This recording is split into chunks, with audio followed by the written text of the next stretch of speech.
BTR আজি পৰিৱৰ্তন হৈছে। এটা সময়ত হিংসাৰ পৰিৱেশ আছিলে, অশান্তিৰ পৰিৱেশ আছিলে, কিন্তু আজি বিটিআৰত পৰিৱৰ্তন হৈছে। এই পৰিৱৰ্তন আগৰ নেতাবিলাকে যিসকলে পৰিৱৰ্তনৰ কাৰণে কাম কৰা নাছিলে, যিসকলে শান্তিৰ কাৰণে কাম কৰা নাছিলে, সেইসকলে আজি এই পৰিৱেশটো তেখেতসকলে চাবলৈ পৰা নাই। সেইকাৰণে আবুল তাবুল বকিছে, বিভিন্ন কথা কৈছে। কংগ্ৰেছৰ নেতা কোনবা জিতেন্দ্ৰ সিং আহিছে, সেই সময়ত কংগ্ৰেছে শুই আছিলে যেতিয়া ইয়াতে হিংসা হৈ আছিলে। कोई जितेंद्र सिंह करके कांग्रेस का नेता आया था, वो बोला है कि यहाँ यूपीपीएल बीजेपी कुछ काम कर नहीं रहा है।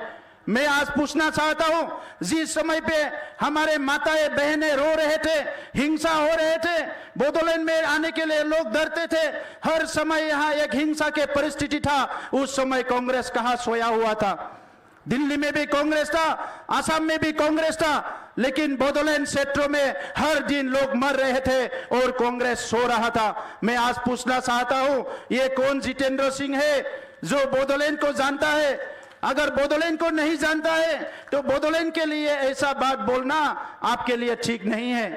बोडोलैंड में आज बहुत कोशिश के बाद प्रधानमंत्री जी के नेतृत्व में, मार्गदर्शन में, गृह मंत्री जी के मार्गदर्शन में, नड्डा जी के नेतृत्व में, हमारे असम के chief minister doctor Himanta Biswa Sarma ji के नेतृत्व में शांति आया है।